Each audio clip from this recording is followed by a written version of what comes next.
తొక్కిసలాట ఘటనకు CM Chandrababu కారణమన్నారు YCP అధినేత జగన్. వీఐపీ ఘాట్లలో పూజలు చేయాల్సిన చంద్రబాబు భక్తులు స్నానాలు చేసే ఘాట్లు ఎందుకు చేశారని ప్రశ్నించారు ఆయన. పుష్కరాల తొక్కిసలాటలో మృతి చెందిన కుటుంబ సభ్యులను, రాజమండ్రి ప్రభుత్వాసుపత్రిలో చికిత్స పొందుతున్న బాధితులను జగన్ పరామర్శించారు.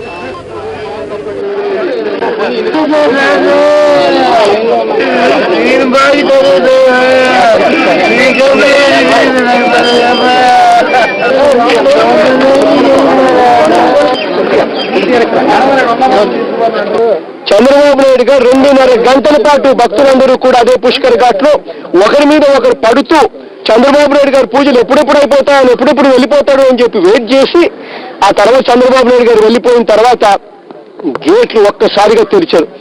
గేట్లు ఒక్కసారిగా తెరిస్తే ముందర ఉన్న వాళ్ళ మీద వెనకలో ఉన్న వాళ్ళు వచ్చి వెనుకలో ఉన్న వాళ్ళు వచ్చి మిందబడి తోపులాట జరిగి ఇవాళ దాదాపుగా 27 మంది ఇక్కడే చనిపోయిన పరిస్థితి చూస్తా ఉన్నాం.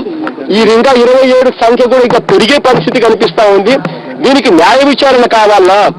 న్యాయ విచారణ కాదు దీనికి కావాల్సింది. చంద్రబాబు నాయుడు గారిని తీసుకుంటే జైల్లో పెట్టడం కావాలి. దీనికి బాధ్యత గల ముఖ్యమంత్రి స్థానంలో ఉండి నువ్వు చేసిందేమిటి? విఐపీ ఘాట్లో నువ్వు ఎందుకు విఐపీ ఘాట్లో నీ పూజ ఎందుకు చేసుకోలేదు? విఐపీ ఘాట్లో నువ్వు ఎందుకు 2.5 గంటల సేపు ఎందుకు అక్కడ ఎంతసేపు ఉన్నా కూడా ఎవడు అనేవాడు కాదు కదా.